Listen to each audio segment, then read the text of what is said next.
I feel like this should be about people, and medicine has turned into straight business. And there's high turnover, there is no trust. So, I mean, I kind of, if you don't have anybody medical in your family that you can call and like run things by, like I feel like maybe I've become that to some people. I have two amazing guests on today, Karen and Ryan O'Laughlin. I'm very excited because you guys have a great story. And also, I love the fact that you guys work together. I love the dynamics you guys have. And you guys came to the Dallas event, and I just saw both of you sitting there working together. And it was just, it a little bit reminded me of kind of me and my wife. And then I've seen a lot of this kind of how couples manage the entrepreneur relationship. It's just really interesting. So I guess at first, could you introduce yourself and kind of tell us a little bit about yourself and then a little about your journey into medicine, like what brought you into medicine, and Ryan, kind of maybe your journey into your business, and then kind of like what got you to the point at which you decided to become a medical entrepreneur, and then we'll talk more after that. Sure. My name is Karen. I am a nurse anesthetist. I've been practicing anesthesia for almost 10 years now. I've been a nurse for 15 years. We have a 3 to 5 year old, Palmer and Gray, so girl and boy. After we had our second kid, my son, I started getting aesthetic treatments for myself because even though I'm tired, not everybody should know that I am as tired as I actually am. So anyway, I just realized there was just a general lack of education, communication in general, and also just being in the operating room at 6:15 in the morning. Never got to see my kids, and then I just kind of had like an aha moment where I was like, maybe I can do something, get some more flexibility in my life, and do something that I actually enjoy, and get to see my kids more and have some flexibility. And Ryan, my understanding is that you also have your own business that you've been running while Karen was basically, working as a CRNA. Is that correct? Yeah, that's correct. I own a Premier Pool Management here in North Carolina, and we do mainly commercial and residential pool service, professional management, turnkey type things for commercial properties as well. I started doing that when I was 15 as a lifeguard, and worked my way up with a company, got a business degree, and started my business about 6 years ago. Just knew it from the beginning that, I didn't really want to work for anyone else, and also didn't want to work for a big conglomerate that turned into taking a lot of my hard-earned money away. So I started my own business. And so when Karen was, talking about wanting to start her own business, I think she kind of knew that she had me on her side because I genuinely enjoy business. I enjoy numbers and things like that. So when she came to me with this idea of, a med spa and aesthetics, of course, I immediately wanted to see, oh, what are these numbers? Like, I have no idea. Like, how much is, talks? Is it this? We're doing like $50 treatments here. So pretty quickly, realized that, there's a lot of really good potential in this business. And, while Karen has 100% taken it under her wing and has learned so much about business, I'm just here to support and help out as needed, and can offer a little bit of advice that I've learned along the way, whether it be things that I know that I did well or mistakes that I made that, I realized pretty early that, are relatively, substantial in the long run, and, hopefully can help Karen, lead her way to a super successful business. Man, I love it. And so, Karen, you were mentioning before that basically what prompted you to become a medical entrepreneur is obviously your husband's been an entrepreneur, have his own company, and you were stuck in the OR doing these early start times, missing time with your kids. And basically, you came to a point where you said, hey, look, I think there's something better I can do. Can you tell us a little bit more about what was the journey to go from, because, for a lot of people, they're in kind of a, all their life, they only have known being an employee. Mm-hmm. And even sometimes to hear someone having their own company is like, oh, it's so far away. Like, what, were you born with it? Was your dad started a company and you inherited it? Like, a lot of people are unfamiliar with how to even start one, So my dad actually was somewhat of an entrepreneur, but it was not ingrained in me to run a business, own a business. I never thought I would own a business. I still can't believe I own a business. I love what I do. With a medical background, I don't, business does not come naturally to me. It's not something I'd say I love, like Ryan, the numbers and all the analytics and everything else. But I don't know. One day I just got tired of doing the same thing, and I was like, I have the ability to change something. Like, why wouldn't I at least try? And so I started my business in the back of a hair salon, which is one room.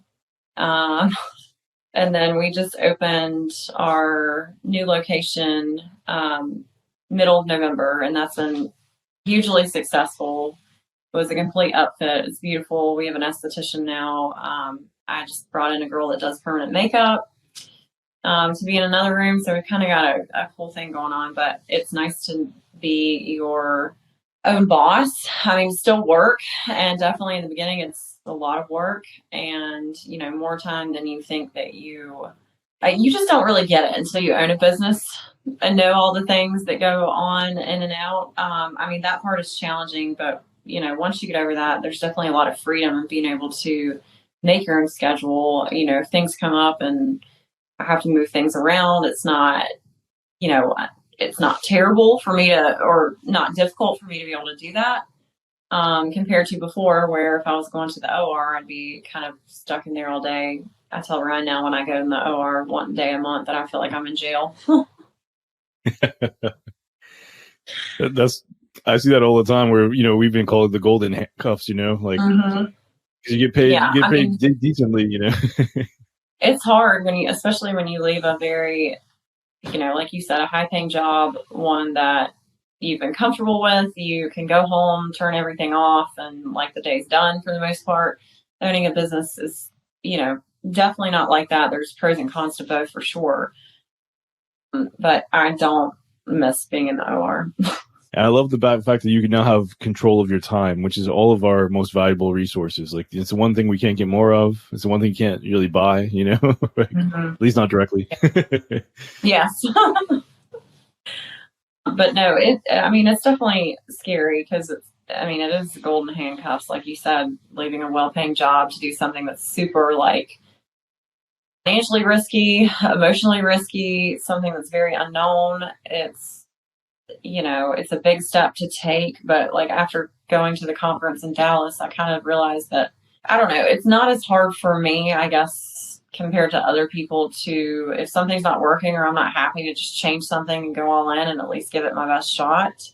I think a lot of people being, traditionally type A little bit more conservative in our profession with what we get paid, it's harder for them to let the reins go of that, to be able to devote their time to something else that they might actually be more successful in, just because it's unknown, it's scary, it's foreign. It's funny. I remember the first time I built my first clinic, I was working as 1099 anesthesiologist, right? And they came to me and they said, "Hey, look, we're worried that your practice is growing very quickly, and we're worried that you're going to leave us, and we don't want to miss the chance for new grads, because new grads come out every so often, like once a year. We don't want to miss that chance and then be stuck, without a person." So they basically said, to put a thing to me, they're like, basically like, "Hey, either you go do your business and you need to resign, or you need to shut down your business and stay with us." And so I was given a kind of like an ultimatum. Oh, wow. And it was only 2 years later after that happened, I decided obviously to go to do my business and resign from my job, which is really scary because my business at the time wasn't making any money. So I had to make the jump. But then it was funny because what seemed like the safe thing of keeping the job, 2 years later, a large hospital corporation bought that hospital, reduced everyone's salary, put them all from 1099 to W-2. So like they got to have huge increase in tax bill, right? They had more work hours. Like it went from being a really, what seemed like secure and safe to basically like a horrible place to work. Most of the people end up leaving. And so just sometimes I think for a lot of people, they don't realize that there's dangers on both sides, For sure. Yeah. Well, how was your transition from going from being a CRNA, being in the room, giving anesthesia, anesthetizing patients, waking them up, to like now running your own practice? I feel like as CRNAs or medical professionals, we are type A. And so I don't like to feel like I'm failing at anything or not giving it my all. And so when you are still trying to work full time and start a business, it's a lot. It's a whole lot. And so just there's always going to be hiccups along the way, things to learn. But I kind of just dove in and I just wanted to it's not like I'm going on board with another established medical spa that can train me on staff and all these other things. It's basically just me. So I felt like I needed to kind of immerse myself in all the education and things that I could, because at the end of the day, it is me. And my medical director, nurse practitioner, but they're, ultimately looking to me because I'm the one who's gone to all the training. So I want to be as prepared as possible. So, in the beginning, it's definitely trying to figure things out. You feel like you're fumbling. I think that's normal. There's just a lot of grit that has to go into the beginning, getting started, just getting things done, getting your feet wet, figuring out, where you want this business to go, like where you want to put most of your time and energy. And then, if you're going to do it, I think it's honestly easier to just step back from your current job to a degree so that you're not killing yourself the whole time trying to still bring in income and also devote it to a business. Because I feel like, especially in the conference that we had in Dallas, there's so many people that are, burning their candles at both ends for sure, trying to do the best they can. And they're, at the end of the day, it seems like they would be better off just stepping back more from anesthesia so that they can devote more time to their business and also their family and sanity. I think that is a learning curve, and that's really hard for people to be able to do, especially people that are comfortable in a job, being a W-2 for years, decades, whatever. It's scary. It's definitely the unknown. So for me, it definitely helped having Ryan there, already having his business established. Just the most basic business things that if you've never owned a business, you really don't know anything about anything. That's what I've learned. What I thought he did is not what he actually does. And as far as running a business goes and having to take those duties on myself, learn new things, it just takes a lot of grit, hard work, determination. You've got to just decide that you want to do this and do it. That's kind of my takeaway. When she was a CRNA, you go from this, very stringent, this is what you do. This is, based on their weight, height, some other things. Yeah, there's some little nuances and changes and things like that. But, for the most part, it's pretty much relatively set in stone with what you're doing. But then moving to aesthetics, not only is there, all these different people have all different types of reactions to different things, but they also need different things. And there's an artist touch to it almost to get symmetry right, and sides are different slightly, and getting this balance and being okay with, learning and maybe making mistakes, even though to a patient, hopefully they're not, terribly noticeable, which they're usually not. But for Karen, she's her biggest critiques. So if she sees something that's a little bit off, it's okay to make a little bit of a mistake here and there. Where in anesthesia, mistakes are pretty bad. Where, like I said, here, a little bit of mistake, you learn from it. Oh, next time I'll put in their notes, I'll change something slightly, do something a little bit differently. And, we'll get even a better result than I got this time. What I always do with my pools, and, when I go out to a pool, I see X, Y, Z wrong. But I have a critiquing eye where I notice these little things, but my goal is to notice these things before a customer would ever notice them. And so I think Karen's kind of getting into that transition of noticing these little things that maybe she could tweak a little bit. They're not negative results by any means at all, because all of her patients look absolutely fabulous after her. But, these little bit of tweaks just to fine tune and get her to the best results possible. And then even further down the road, she's on top of it where she's, fine-tuned her procedures with a fine-tooth comb. When she's training that next person, she's teaching them to the highest of the highest standards. Of course, they're never going to be as good as her, as she's training them, because she has, she owns the business, her heart's in it. She's going to always have the most knowledge, but they're going to take away, because she's tried the best and has gone with the fine-tooth comb, she's going to, train them well beyond what she's going to learn or what they're going to learn at some, week-long, training somewhere. So. Yeah, absolutely. And I think you make a really great point, because in medicine, so many of us that go through medical training end up being perfectionists, because there's either a huge liability or like you described, like the patient's life is on the line. So you got to get it right, kind of thing. Yeah. And then in the real world, though, it's not like that. It's like you can get an 80% and still do great. You can get a 70% and still have a great result. Versus, in academics, why did you not get 100? Why did you not get 99? That kind of thing. So how do you guys find working together? Because it's a cool dynamic you guys have together. Yeah. You start, yeah. Go ahead. It's difficult. Like, honestly, being married sometimes and like mixing businesses, like it can be stressful, and like you're crossing lines between, work and home life. But, at the end of the day, he's there to help me, and he's helped me tremendously with just like the basic business things to like, just today he's writing my March newsletter, which is at this point like over a week late, but better late than never. But no, Amen. It's good. I think you just have to figure out when it's your spouse how to not take things so personally when it's just business, which is hard for me, honestly, because I'm sensitive and I'm also a perfectionist. So I'm probably that's why I pause. I'm probably the worst person to ask that question to. But as far as giving advice to people, I'm pretty good. You have to find a way to separate it and not get your feelings hurt, especially if you're going to have somebody you're in a relationship with giving you business advice. Tone goes a long way. Especially when you have two small kids, just, you've got to find that separation if you want to run a business with your spouse, in my opinion. But again, he's not a medical background.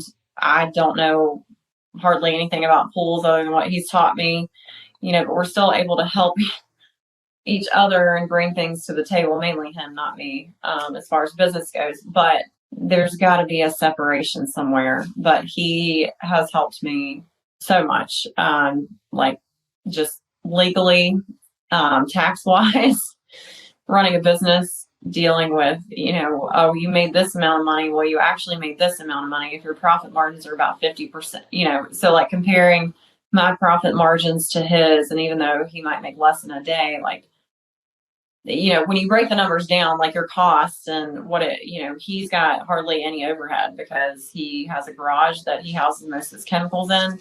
He's got one employee, whereas I have a business that I pay to upfit, and I have a laser now and, another device and all these different modalities, and everything's so expensive. So like, you can't even really compare our businesses really, because they're just very different. But basically like breaking down the numbers, seeing like what can I sell this at or do this procedure for that makes sense for me after taking into account like all of the overhead and, insurance and, there's just so many different facets of it that it's overwhelming, especially when you're not somebody who is business inclined or don't have a business degree like Ryan does or already runs their own business. I think I got off topic there, but basically division between work at home and just trying to be understanding of each other, and tone and sarcasm don't help. I totally feel you there, because like a lot of times our business, like for me and my wife, like our business kind of continues even after the normal business day, and a lot of times we're still working about this and this, and so I think there's something to it. But I felt like, and I don't know if you will find the same, but I felt that although we had a relationship before business that was kind of more obviously like a romantic relationship, I felt that with business, it to me I saw stuff in my wife that I had never seen before, like her ability to manage employees, like her ability to deal with a difficult situation, knowing that like, I know that if Jennifer, if there was something that was going to happen and Jennifer was going to handle it, like I know it would get done, and just that the kind of level of just like, hey, this person like has your back, in many ways I felt like it kind of helped solidify things. Do you find much of that? Yeah, I've definitely noticed things more about Ryan that I never would have known before had I ran a business, obviously. Because like I said, I didn't really know what all he did. I knew he was busy most of the time, but he wasn't always out there working on pools, so I don't know what all he's doing.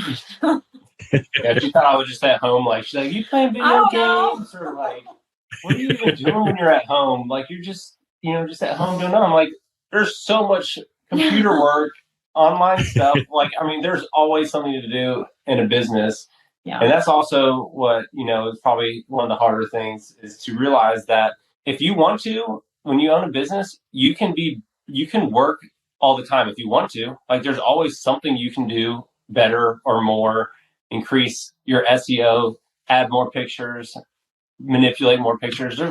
There's just always something that you can do. So finding a way to like be content with a certain point of where you're at and saying, I'm going to tackle the rest of this tomorrow is, a really hard thing. I think, especially at the beginning, because you feel like you just want to run. But at some point, you've got to realize that you decide what you want. And if you want to keep working all day long, if you want to, you're going to find work that needs to be done. There's always going to be work that needs to be done. So finding a way to be content and happy at the end of your work day so that you can enjoy the remaining part of your day. So, yeah. That really brings up a good point, because as perfectionists, which is kind of like a side effect of our medical training, it becomes difficult to let those things be like, well, I could be doing this, but I'm going to take a break. That whole, do you find, it's hard how do you deal with that? Well, when I go all in, I go all in. So that is to my benefit, also to my detriment.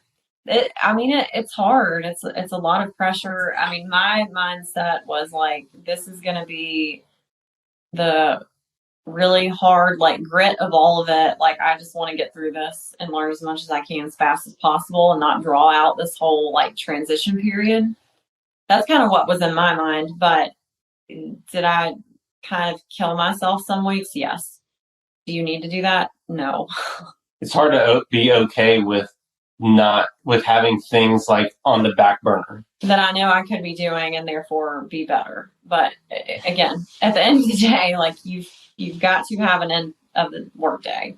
Do I still stay up later while we're watching TV or hanging out or whatever? I'm still doing things on my phone or like looking something up, or, of course, but at some point you kind of just have to stop. But I realize I'm not the majority here. When I have an idea and I really want to do something, I'm like, I'm all in. But also owning a business, I realize that I am the like prime candidate that all these people for advertisements and funnels and all these other things go after. I am that person. So that should make me really good at making those things, right? But I'm not. But I am. Or you're on the way. Or you're on the way to becoming great. Hey, that's really what it is, because I learn all these things and I'm like, oh my gosh, that's me. And then I'm like, oh my gosh, that's me. And I'm like, it's like they know me. It's like the psychology is just really mind blowing, honestly. Yeah, and even it's not, I like to, like I said, I went to business school, and I tell Karen every now and then, like, but one of my favorite courses was always business psychology. It's not, advertising, like, kind of gets into that realm, but like the psychology of like what makes people tick, like, whether it's saying, while supplies last, or just like the tweak of one word. And there's studies on it. Like, if you added a the in between, XYZ, and you added the all of a sudden your sales increased 30% for whatever reason. But there's so much psychology behind, all the things that we do.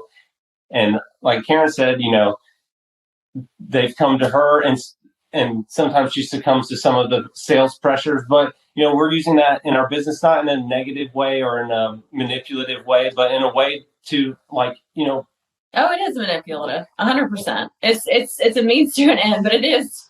It's manipulative in the sense that, it's like, you're trying to sell something, but in the end, like, they want it. Like, if they don't want it, then they're not going to buy it. But it's because they have an interest in, aesthetics or looking younger or whatever the case may be. They have the interest already there. They have to have that little point. It's all about the emotion behind it. Yep, exactly. And I would say that, like, manipulative, I don't like, to me, there's like a difference between persuasion and manipulation. But in general, what I tell you is that, like, if you have, like, for example, I know you personally, and I've seen you in person, like, I understand who you are. So, like, I know for a fact that if you deliver aesthetic service to somebody, you are like the top 5% in terms of aesthetic service quality. Like you're the best, right? And so it makes sense for you. You have almost a moral obligation to do everything you can to persuade someone to work with you, because you know that you're going to deliver a service that's far more valuable than if they went to the back of a tattoo parlor and just so happens that Jim, the tattoo guy, also took a weekend class and now knows how to do Botox. Like that's a true story that happened in Arkansas, by the way. It's like, because you know that you're going to deliver a much superior result and like you're going to actually care about the patient, So I think there's something to be said for like, it's fun to learn all the psychology of it, but realize that like, as long as you have a good product, you're not doing anything negative to people. You're just helping them make the decision that they truly want to make. That's probably just my harsh feelings based on the fact of I learned all these things and I was like, I succumbed to so many of these sales pitches and all those things. No, I mean, I completely agree. But I was just like, oh my gosh, it's like they're in my head. They always say the easiest person to sell is a salesperson. Yes. And the thing is, the salesperson already knows what's coming, but you're kind of like, watching them. Like I buy tons of stuff waiting like for it. Yeah, and you're like, oh, that's a great pitch. Like, I like the way you did this. I like the way you did that. Yeah. Yeah, that's me. And to me, it makes it kind of fun because at the end of the day, like, everybody, there's so many things that people buy. And what I always try to remind people is like, look, if they don't buy it from you, like they're going to buy it from somebody. Right. Like they're going to either buy your product, they're going to buy a different product or a different product in the same vein, and so the money doesn't go to you, it's going to go somewhere else.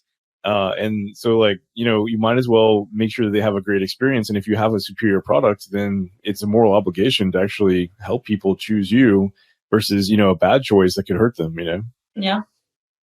Very true. So, but I was just hoping to also ask you, like, throughout the time, because what I find a lot of times, and this is my own personal journey, I was wondering if you had the same thing, whereas like to go into medicine, I feel like they have this kind of process that selects like the best students that are willing to work the hardest. They're willing to go the extra mile. Like a lot of things that you described earlier, like you're all in 100% focused on it. Like that is so medical, stuff, right? Like it's serious. You need to work 100%. Like, you're in the ER, like people are like living or dying based on your decisions. Like it's this kind of like high pressure, they select like this kind of cream of the crop, right? And then when you get out into the world, it's like, oh, I'm just like running algorithms that are already pre-made. It's kind of like the same, like rinse and repeat over and over. Do you find that you have more creative freedom on the business side, whereas maybe in medicine, you didn't have as much creative freedom? Absolutely. I like the artistry of doing aesthetics. That's something that you don't really, to a degree, yes, you get to do it in anesthesia, kind of like your recipe, but it's different when it is visually apparent or you can actually show somebody else. I don't know, like something that you've, enhanced or created, like you can actually physically see it. And there's something rewarding to be said about that. Because, I'm good at anesthesia too. I don't really think I'm all that or anything, but I'm pretty good at that job too. Nobody remembers me. So, there's not much that I've left to feel great about other than all my patients were safe today. Not one of them remembers me. That is so true. And then now, how do you find your interactions with patients compared to like the OR? I like getting to know, honestly, truth be told, when I decided I wanted to do anesthesia versus other routes, I was like, I don't really like talking to people that much. Like, I'm just going to put people to sleep. But I'm pretty good about, like short amounts of small talk, getting their trust in me, putting them off to sleep, like we're good to go. But I found, after being a CRNA for years, that I kind of missed that, I don't know, being able to talk to patients, clients, whoever, like connect with them, having somebody actually remember you, sounds something, kind of silly, but it really is. I really do enjoy getting to know people, talk to them. And there's honestly nothing more rewarding than making people feel better about themselves, because at the end of the day, it's not about vanity. It's about confidence, and people just feel better when they're confident. It flows into your relationships, your job, your, overall demeanor, health. Psychological health. Like it's so much more than that. So you know, when I tell people, oh, I left a job putting people to sleep for surgery to injecting filler and Botox in people's faces, on like, just glancing at it, you might think that seems superficial, but it's really not. There's a lot more depth to it than that people don't realize. And I honestly get a lot of fulfillment out of doing what I do now. Yeah, you went from almost getting no appreciation, because like you said, patients pretty much didn't remember you, to go into this job where, if you do a good job and, of course you do, like you're going to get someone like beaming from ear to ear when they like see what you've done to like make themselves feel better, or they've got acne scars from when they were younger that they just like have been self-conscious on. And you can, over time, between medical grade skincare and laser or whatever, microneedling, whatever it might be, to get some of these things that have like just lingered in the back of their mind for their whole life, to like finally like be confident again. Like I see it, people that comment to Karen all the time of like just being so appreciative, and like knowing that she never got that, because, that's just that's not what happens in the hospital, with her job. But, seeing her and seeing the people that say all these nice things to her, and seeing Karen glow from like hearing those things, has really been a really amazing thing too. And seeing her like just grow and confidence on that side of it too has been really great. And watching her grow from like her initial, conversations with people, or how she would like converse with them, to like slowly becoming more business side minded, whether it's knowing what to tell people or not to tell people, to not freak them out and things like that. And watching her grow and learning the best way to approach people to make them feel comfortable and safe, but not overdoing it, has been really, amazing. And she's done a really good job. And like I said, it's been great to see her happy when she sees people with amazing results, or sometimes they don't see amazing results, but they, Karen always, as most practices will do, before and afters. She always likes to send them the picture, like, here's, where we started with. And they're like, oh my gosh, like I see myself every day. I don't see these changes. And then they're like, thank you so much. Like I look so much younger. I feel so much better. Or like I said, my acne scars are actually going away. Something that's been with me since I was a teenager are finally gone. So.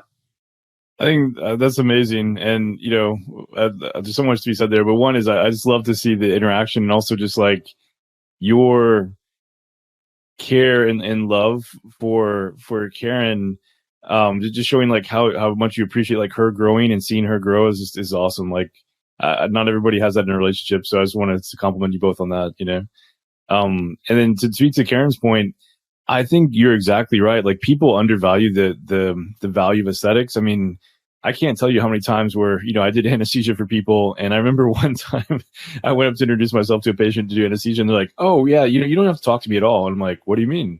Cause I'm already putting you to sleep. It's like, oh no, the surgeon does all that. He'll tell you what to do. I'm good. I need to make a phone call or something like that. And I was just like, okay, like, they really minimize your role and your contribution to now where you have the ability, like you described, you have the ability to be somewhat of an artist. Like, it's up to your own criteria. There's no one standing over your shoulders telling you, hey, this is the way I do it, so you got to do it the same. None of that. It's you have the ability to make someone, you can use your skill set to bring out the beauty that's already inside someone. And when you do, it changes their life. And people say, aesthetics is vain or whatever. It's like, until you go into a med spa and you see people that come back, and after the treatments, they're crying because now they're not the ugly sister, they're the pretty sister. And all their life, that's been something that's been affecting them and holding them down. Like, you don't get it, And so, like, just seeing you make those changes, like, wow, that's amazing. Is there any stories that you might have of a transformation that you were able to do for one of your patients? You probably have a lot. Yeah, I'm trying to think of one on the spot. God, I mean, this is like the most basic thing, but I mean, this happens to me all the time. People have never had Botox. They've been putting it off. They just, it's not for them. They've heard bad stories, and then they come back 2 weeks later. And I always, if it's their first time getting tox, I always show them their before pictures, and they're like, oh my gosh. And then they're like immediately obsessed. And just I mean, that's not like anything, no crazy big story, but like just to see, they know that they look better, but until you show them, remind them what they looked like even 2 weeks ago, they don't really get it. But like the joy on their, I don't know, they're just happy. Like it just makes me feel good to make people happy. One of my patients, back from when I was in the back of a hair salon in my room, she's kind of been with me the whole time, and I got to know her. Her husband, she has 3 boys. Her husband passed away kind of unexpectedly from a short course of cancer that was, it kind of progressed pretty quickly, but they were totally in love. She, just, they'd been married for like 20 years. She just found herself like she hadn't done anything for herself. She was all about like her husband and her boys. And so she just started spending money with me, a decent amount of money with me. I love me some Kathy. But she just wanted to feel better about herself. And so like we've done full therapy with her. She's had, filler talks. We've done the PRP facials, microneedling, all these things. And like, she actually ended up leaving her job that she was just working. They were just working her to death. She was like, I want to be a real estate agent. And I was like, you should totally do that. Like, do that. If it brings you joy and you're happy, like, why not? And so she's done that. And she like sent me pictures the other week of like her new business cards. And just from where we started till now, like she looks phenomenal. And I'm like, you look so good. And she's like, I owe that to you. And I'm like, no, you don't. Like, you're just a beautiful soul. And like, and now she's dating a guy. She thought she would never be with another man again. Dating a guy. This has been like a year and a half since I initially started treating her, but she's just happy and like she's confident. And even though she's had that loss in her life, she has things to look forward to. She likes her job. She looks beautiful.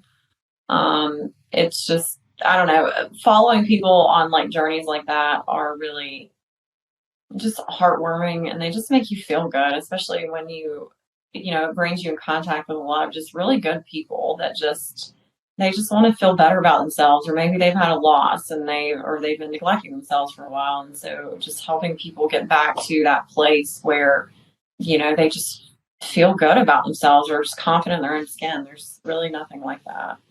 Yeah. And I went from seeing Kathy when Karen first started, and like, I remember seeing pictures and be like, oh, wow. Like, she spends a lot with you. You're going to be able to like transform her. But like, I've met her from the beginning as well. And like her personality is different now. Like we saw her recently at a laser event, and like, she was bubbly. She was happy. She was smiling from ear to ear. She was mingling.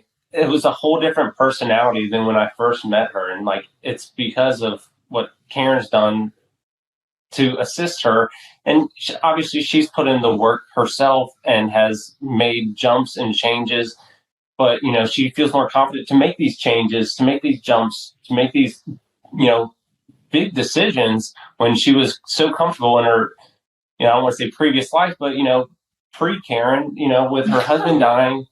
Pre-Karen. Pre-Karen, and her husband dying and her kids going off to school and kind of being an empty nester all by herself. And Karen gave her the confidence to make a jump of what she may or may not have ever done. And like I said, I see it in her face. I see it in how she interacts with me or talks to me. And it's really amazing. It really is. I think so. And like, there's so many of those stories. And I think, that shows what a great connection you have with your patient to get to that level. Number one, because a lot of the chain, beauty places kind of give us a bad name as medical spas because they don't have that connection because their staff is rotating so fast. Right. Yeah. But two, it's like, think about if there was never a Karen that came into her life. So if there was never, we're going to be using you as you're going to be like an adverb now. So I know. Pre-Karen. Or change Karen around. Exactly. But imagine if there was no Karen that came into your life. I mean, you couldn't create that same result with psychotherapy. You couldn't create the same result, at least not easily. I mean, it would take you years. I mean, maybe with advanced like psychedelics or something, you could create something like that. But like you did that by making her understand how beautiful she was. You gave her a new view. You gave her a new life. And now she's interacting with the world in an entire different way. And questionably even has a different life path, Yeah. I mean, imagine if she never ran into you and she was just staying at home all day, missing her husband and, shut herself off to the world, wasn't growing anymore. Mm-hmm. Like you could have given her many years of life and in a whole different, like almost like a second chapter in her life, Yeah. So great. First off, great job. Ryan, once again, like you nailed it on that one. That was a great story. I know. Well, I was like drawing a blank and I was like, I know I have several, but I can step back a little easier than she can. She sees all these clients, but I know some of the few, the OGs, top spenders, VIP members, and some of the better people as well. They're usually, people that Karen's had a personal connection with that actually come to her events that may have already had that procedure done, that just come to support her, that literally have no incentive, or they're not going to buy it. Like they literally already had it done, but they come and support her. And they literally do that for her. So, wow. That to me is worth every risk, everything, because, imagine if, like I said before, like if you had not come into her life, I don't know anything in medicine that would have been able to help her that much like that, And that quickly. Yeah. Especially that quickly. Yeah. Yeah. And arguably, maybe even a little cheaper than. Especially like 12 years of psychotherapy. I don't even know if that would even work, right. Let alone the cost of that. Mm-hmm. So that's amazing. When you do stuff like that and you see those kind of stories, like does that just fill you up inside? It does. It's nothing I've ever gotten from medicine. Not working in a hospital. No OR patients. It gives me more satisfaction doing this than it does putting people to sleep, honestly. Like just following people, getting to know people, like their stories, like how you can help them. I mean, do I have that level of, relationship with every single patient? No, of course not. But like I do, like if you just treat people well and, take an interest in them as like a person, like people will come back to you. Like I don't even think that's business psychology, really. That's just being a good person, I think. But I miss so many years of like developing relationships with people, being able to talk to people, because I thought I just wanted to put people to sleep for a living, but apparently now I don't. Maybe you had inside you a secret power that you just didn't realize until you got it, tapped into it. Maybe. Maybe it was being quiet all those years in the OR when my patients were asleep. I just like got all stored up and I'm just ready to talk. I don't know. That is awesome. I gotta say, like, how do you feel about the autonomy that you have? Because I remember even just being in the hospital, like I forget, it was one of the first places I worked after I did all my training. And, I thought I was like, it came from big hospital, is like trauma center, like level 1 trauma center. Went out to this kind of rural area to get my first 1099 contract. And I remember going to the ICU and I was like, hey, things need to be done this way and this way. Cause I just come from this big level 1 trauma center where it's like, this is the way we did things. Like this is, the best of the best kind of thing. And everything I said just got immediately shot down by a nurse manager. And basically, like they were like, "Hey, we don't do that. Even though it's more dangerous for patients, even though it's worse, like we're doing it this way." And it was just like such a kick in the face. It was like, "Whoa!" Even if you can add value, doesn't mean that somebody else will let you add value. How did you find like the autonomy difference between like your initial practice doing anesthesia to now being able to call your own shots? Yeah, I mean, there's really no comparison there. I mean, I research things, find out something new. Like I want to incorporate this into my practice. Like I decided that it's a good decision and I'm able to implement that and do that. And I have the autonomy to do what I feel like is best or what makes the most sense for this person. And I'm not following a protocol or, hospital protocol or, whatever the nurse manager says in your case, or, like you really can kind of cater treatments a lot more than I thought to individual patients and what you think is going to give them the best result.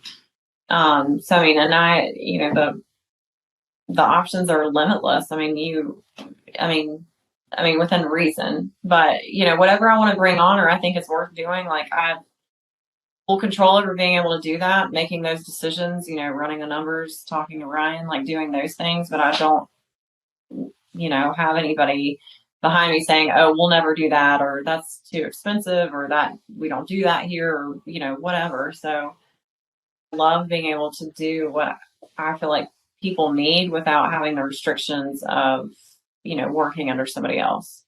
And I was just curious to get your opinion on this. One of the things that I see in medicine is that mainstream medicine is getting to a point where it's definitely not as trusted as it was in the past. There's a lot of people that I see, like patients that are just like, well, like if you roll back to like the 90s, people be like, oh, the doctor says this or the hospital said this. So, it had this kind of high level of trust. Now that's kind of gone. And I almost see that medical spas in some ways are almost taking the point of like the beginning of a cash pay medical system, because you have medical spas not only doing, of course, aesthetic treatments, but now they're starting to do hormone treatments. They're starting to do regenerative treatments. They're doing, joint injections with, PRP. They're doing joint injections with allografts, et cetera. Doing headache treatments, which, are not available in mainstream medicine, that kind of thing. What is your opinion on the way that things are progressing in terms of having a med spa and maybe this new form of medicine where there are people that are like, hey, I'm willing to pay cash and I want to get my own treatment. And for a lot of people, especially what I've seen is nowadays, I've talked to a guy, I think he was in his about 45 and his wife was about the same age. And he told me that he was going to buy healthcare insurance from United Healthcare, and he was going to pay some like almost $2,000 a month in premium. And after that, he would have a $12,000 deductible.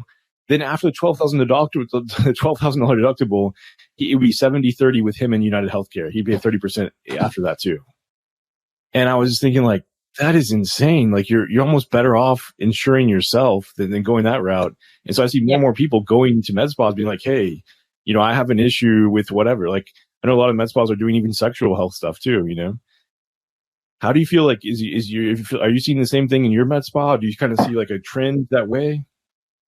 I'm not into the point where I'm doing, like IV hydration and, weight loss and those kind of things that I would consider more medical. But 100%, like people would rather come to me and pay me money, somebody that they trust and they already know, to do these things, and at least know.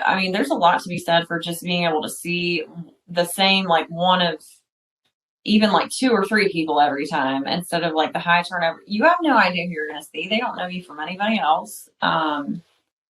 I personally haven't seen that just because I don't offer all of those therapies, but I definitely have the clientele that if they wanted something like that, like they would much rather come to a local business with somebody that they know, like me, as opposed to going into a hospital. I've actually had people reach out to me about doing Botox for migraines, but I haven't even learned that, honestly, because I know you can, claim insurance for that, and it's such a large amount. But now it's kind of making me wonder, like, if people actually would pay for that, like if they don't want to go through the hassle of paying insurance, or they just don't want to go to some random person that they don't know to do these things. But I definitely wouldn't be surprised if it progressed more to that way. Like people are willing to pay a little bit more for luxury or for better experience. We all know going to the doctor, going to the hospital, addressing some of these things that might be embarrassing, like, right? Like people, I feel like, will almost pay a higher price for an experience, to have the best possible experience, especially if they're dealing with, certain things that they might not be comfortable with.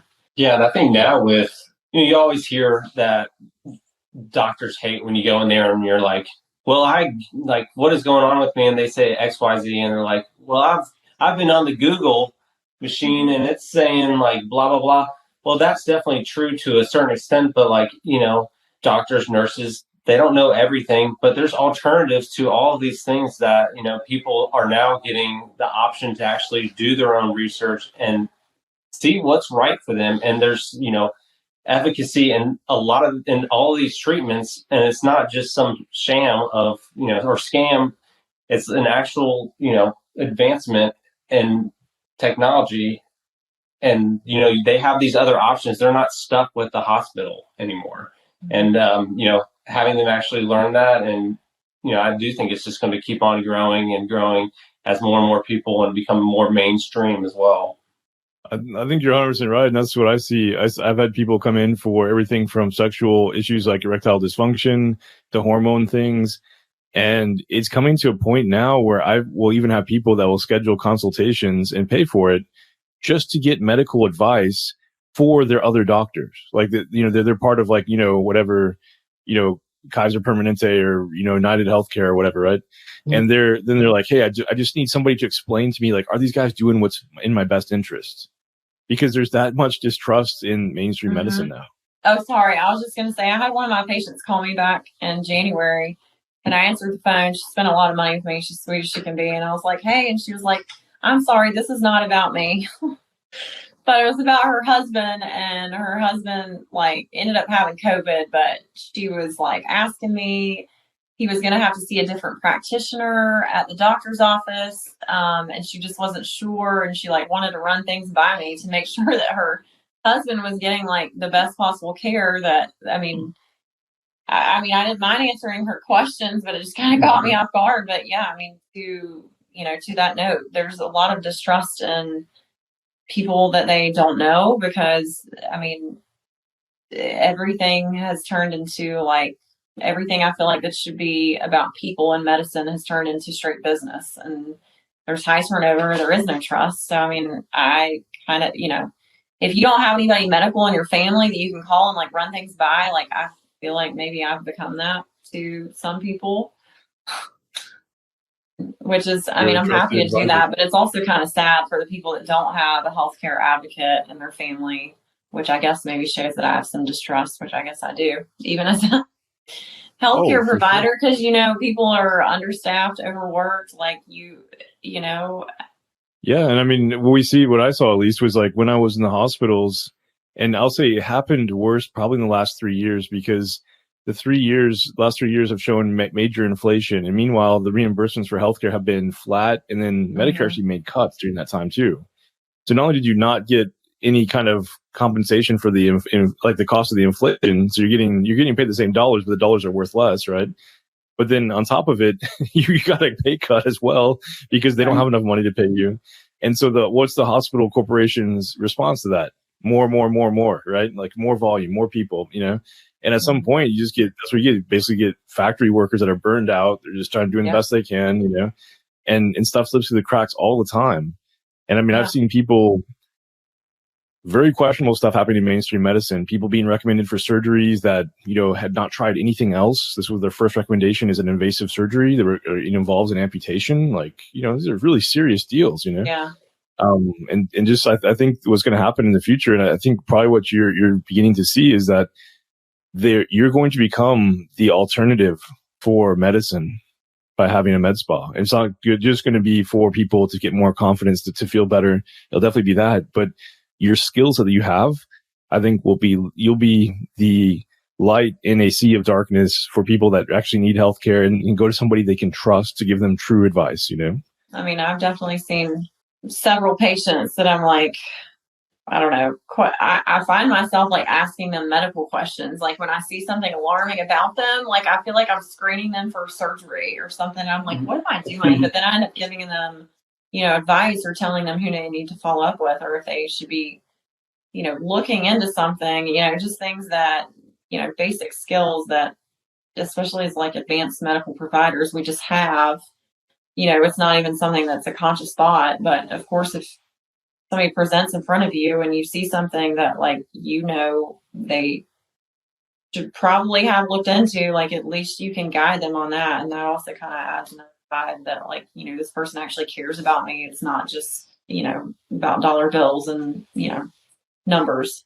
And one of my favorite posts was, I think it was in the Aesthetic Inner Circle. Someone had a patient that came in. They've been just started on blood pressure medication, developed a new cough, the classic, ACE inhibitor thing, right? Yeah. And basically it was one of our Aesthetic Inner Circle members who was running her own med spa who caught that, and potentially, could have saved that person's life, because, they could have had angioedema in the future, who knows?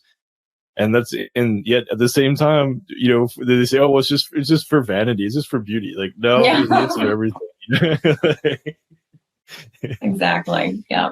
Well, is there anything like if there was somebody who is working in the OR as a nurse or as a CRNA or even a PA, nurse practitioner, and they were like, man, I really love everything that Karen and Ryan are saying. What advice would you give them if they're kind of on the fence? Should they do the medical entrepreneur thing? Should they not? Should they take the chance of building their own thing, or should they stay with the hospital corporation and stay with the golden handcuffs?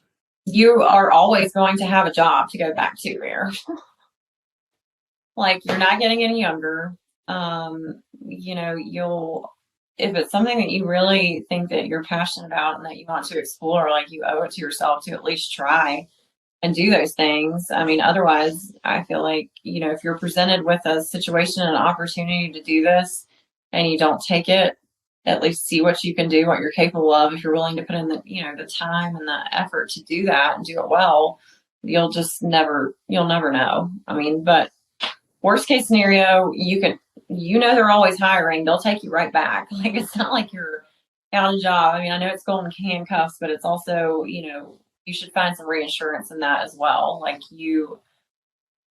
just because you go a different path, even if you fail, or I don't really think you don't ever really fail unless you give up, but you'll never know unless you at least give it a shot or try or see what's out there. And, maybe if you do and you realize it's not for you, then maybe that will allow you to go back to your previous job and be happier there. I mean, like, there's a lot of reasons to explore it. For me, I just wasn't happy being in the operating room. Like, it wasn't doing anything for me. After doing it for a period of time, doing similar surgeries, it becomes a little mundane to a degree, which I love boring. Don't get me wrong. Like, I used to want to be in the ICU, the trauma ICU with all the codes when I was like a new nurse. And now I'm like, the more boring, the better. And I'm sure we can all relate to that. But,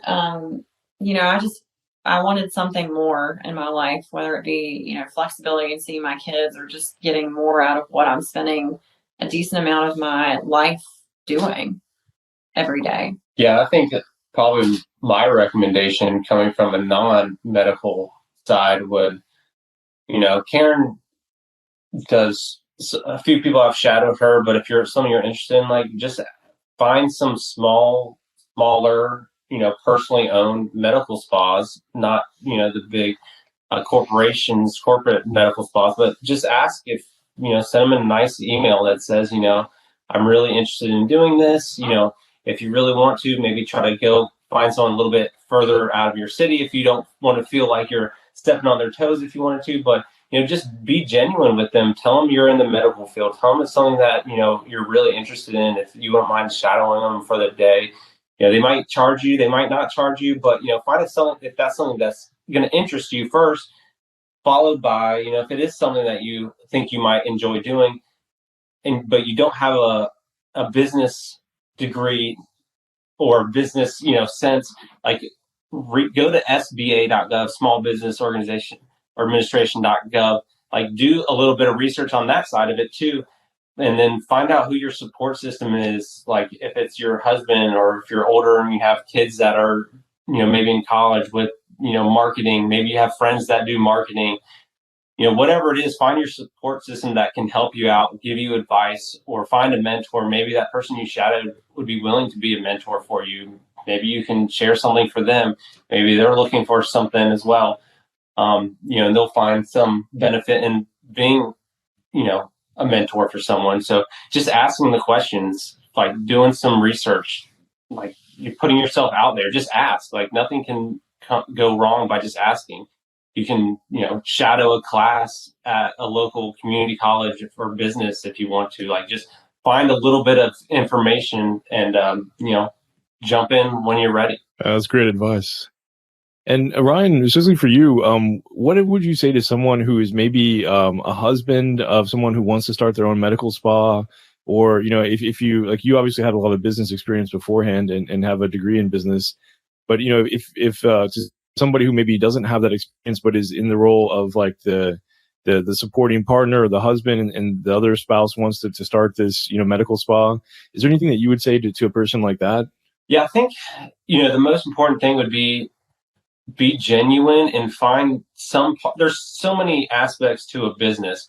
Find a piece of that business that like you're going to enjoy doing and offer to help out. So whether it's like, even if you like photography, like try to take pictures while they're working, make videos. If you're decent at Instagram, like make reels. If you like the numbers side, like help, like, break down all the numbers, like, whether your overhead is too high or too low, or how much are you actually making because you're using, a few sheets of gauze and two needles for this procedure. Like take it all into account.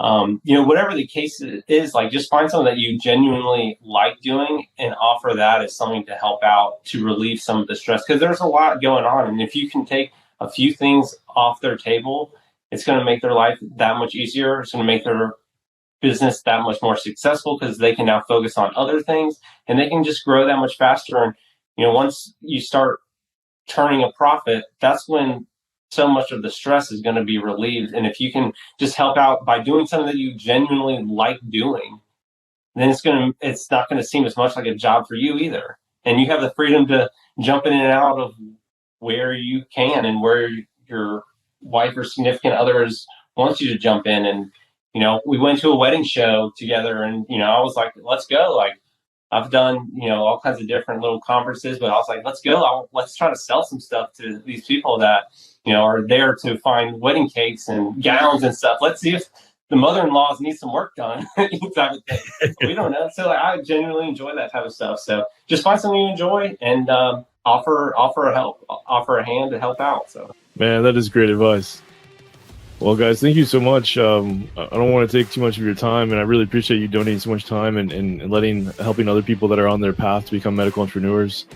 Thank you again for coming on the podcast. So grateful to have you.